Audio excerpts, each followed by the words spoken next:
Good morning, good afternoon, good evening to each and everyone, especially those at the other side of the world. There is no time and space between us. There is only this present moment, and we are one. Today on Diary Entry number 1109, this is the day for the renewal of vows. Immediately upon my awakening, God's presence enveloped me, and I felt I was a child of God. Divine love was poured into my soul, and God gave me to see how everything depended on His will. He spoke these words to me. I want to grant a complete pardon to the souls that will go to confession and receive Holy Communion on the feast of my mercy. Then He said to me, "My daughter, fear nothing. I am always with you, even if it seems to you that I am not.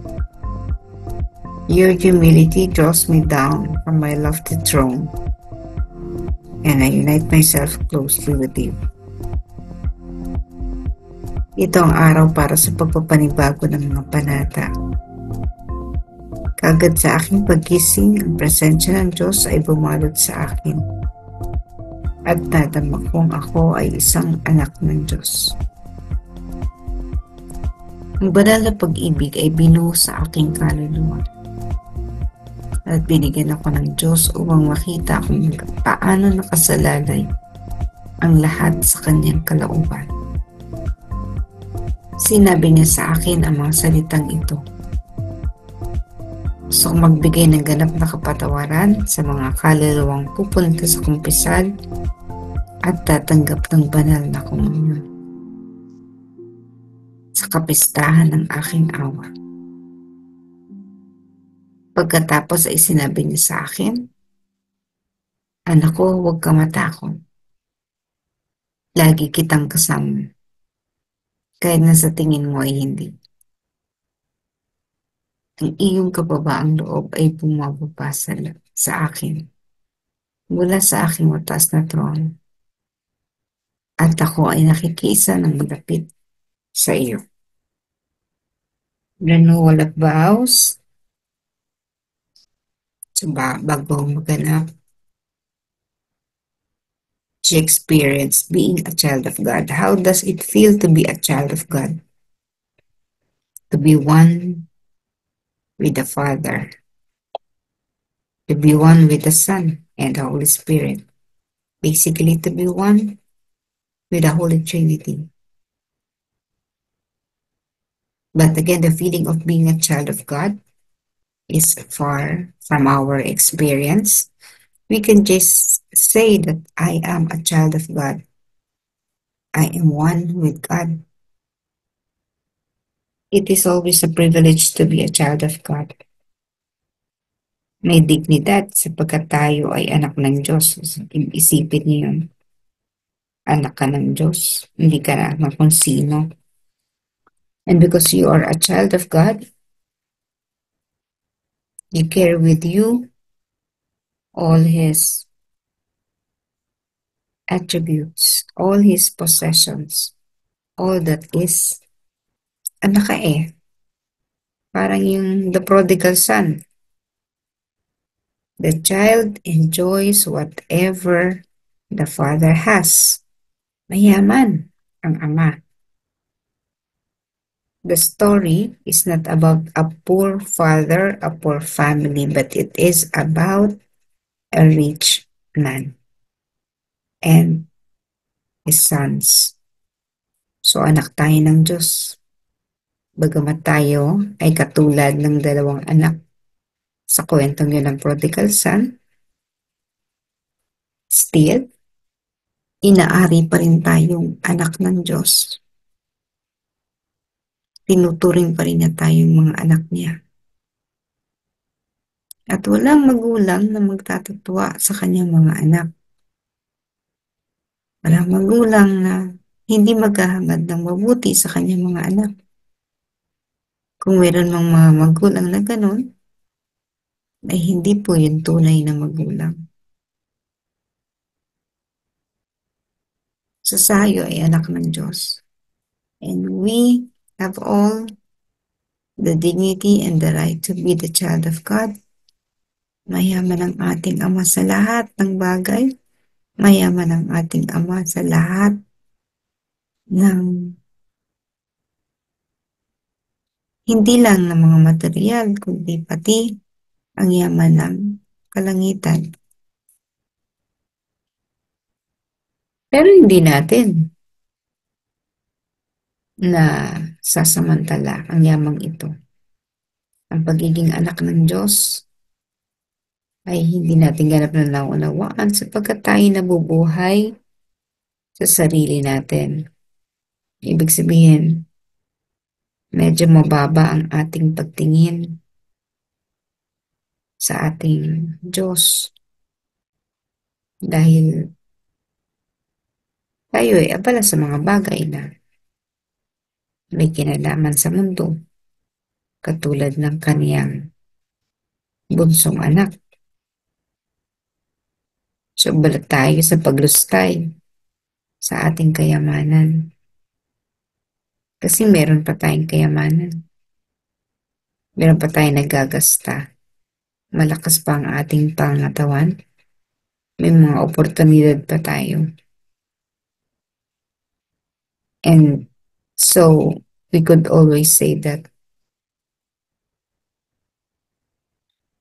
okay lang. Bubuhay naman ako kahit wala ang Diyos. Maraming ganun. Dahil lang nagkamali sila Eva at si Adan, nabuhay na tayo na parang walang Diyos. Nabuhay na tayo na nakakatakot tumungo sa ating Diyos. Nabuhay tayo na nakakahiya na ipakita at i-exercise ang ating pananampalataya in public. Ayaw natin na parang napaka-personal at napaka-private ng pagiging anak ng Diyos. No? Nahiya tayo ipagkarangal sa mundo. Yung mga bagay na may kinalaman sa Diyos, pero kapag mga kayamanan, magandang bahay, magandang kotse, magandang asawa, may status symbol sa komunidad o sa lipunan, yun ang ipinagmamalaki natin. Hindi tayo nahihiya. Pero pagdating sa Diyos, we are hiding ourselves katulad ni Eva at Adan. Kung kaya, hindi napanatili ni Eva at ni Adan ang pagiging anak ng Diyos. Hindi nila na samantala ng buo or na-enjoy ng buo ang pagiging anak ng Diyos. But we are always given every day the chance to go back to the Father and be, kunin muli, anihin muli ang lahat ng dignidad bilang anak ng Diyos. Bawiin ang nawalang dignidad. Lahat tayo may oportunidad araw-araw. Kailangan lang uli, anong sabi ni Jesus? Kailangan lang mangumpisal. At kung malinis ng ganap, tumanggap na ng komunyon. At patatawarin niya ang lahat ng kasalanan. Ang taong ito. Ayan o. I want to grant complete pardon to the souls that will go to confession and receive Holy Communion on the feast of my mercy. Diba po? Magaganap lamang lang ang complete pardon sa panahon ng kapistahan ng banal na awa. That is once a year. Complete pardon. Lumapit ka lang sa Panginoon. Magsisi ka ng tapat. Higit sa lahat, pangumunyon, tanggapin siya muli. Yun kasi yung sa kwento ng prodigal son, yung pagbabalik loob. Yun yung confession. babalik tayo sa Panginoon, mangungumpisal, aamin na ating kasalanan, patawarin mo po ako, Diyos ko. Ako'y nagkasala. Ibilang mo na lamang akong alipin. Yung gano'n, ano? May feeling of remorse yun. Talagang ang kasalanan, pangungumpisal ay seryoso. And then, the dignity will be given back to us.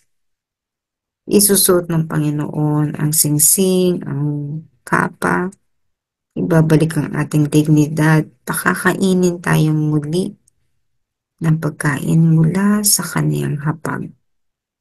And that is when we receive the Holy Communion. Very rightful child of God na tayo uli noon, pagbabalik loob. Patatawarin ang ating kasalanan. That's on the feast day.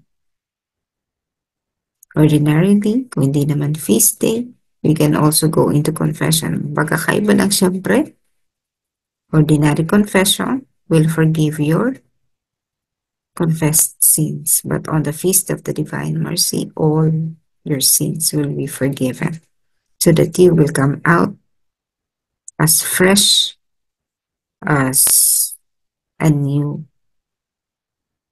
person, a new being.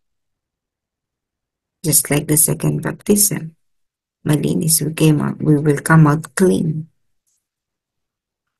Ganon kamauwain ang ating Diyos. And when we do that, we again experience being a child of God. Pero, kahit paulit-ulit nating sabihin, you are a child of God, we are having difficulty comprehending it. Hirap no? Kasi we are dealing with the invisible God. Hindi natin nakikita at nararamdaman. Although He is eternally present, we cannot seem to feel His presence. Ngayon, binigyan tayo ng pananampalataya ng Panginoon.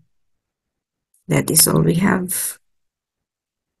Ang ating pananampalataya ang magbibigay sa atin ng pakiramdam na nandyan ang Panginoon. Kaya nga when we go back to the Father and receive the communion, that faith that has been given to us will be rekindled. Mag-aalab muli ang pananampalataya niya. Mabubuhay siyang muli hanggang maging kaisa natin ng Diyos. So it's a continuous process. The process of sinning and asking for forgiveness. Magkakamali, mangumpisal.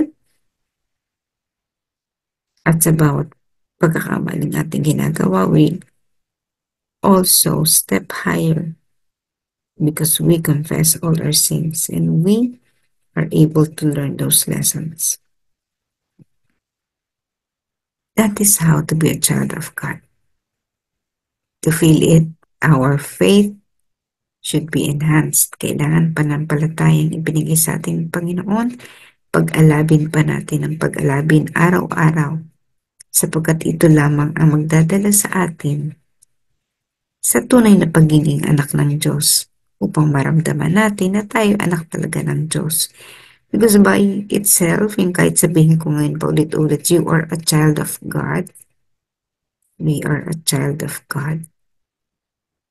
Hanggang salita lang yan. Paano ba maging anak ng Diyos? Hanggang salita. But then if we would practice confession and communion, madalas, no? Dadalas din ang ating pakikipag-asa sa Panginoon hanggang sa nagiging normal na lamang sa buhay natin na meron tayong Diyos sa harap natin, kasama natin araw-araw. Hindi na tayo nagiging limited to our blindness. Ibig sabihin, hindi tayo nananatiling bulag dahil hindi kasi natin nakikita ang Diyos. But when we come closer to God every day, habang naglilinis tayo ng kasalanan, tumatanggap ng banal na komunyon, mas nakikilala natin ang ating Diyos Ama. At mas nare-realize natin that we are a child of God in all its essence. Kung kaya, ano man ang harapin nating suliranin dahil tayo nananalig sa Diyos, lahat, and I repeat, all our pain, sufferings, all our challenges, everything. Lahat yan, malalagpasan natin sapagkat mayroon tayong Diyos na umaagapay sa atin. Let us be one with God because we are a child of God. Amen.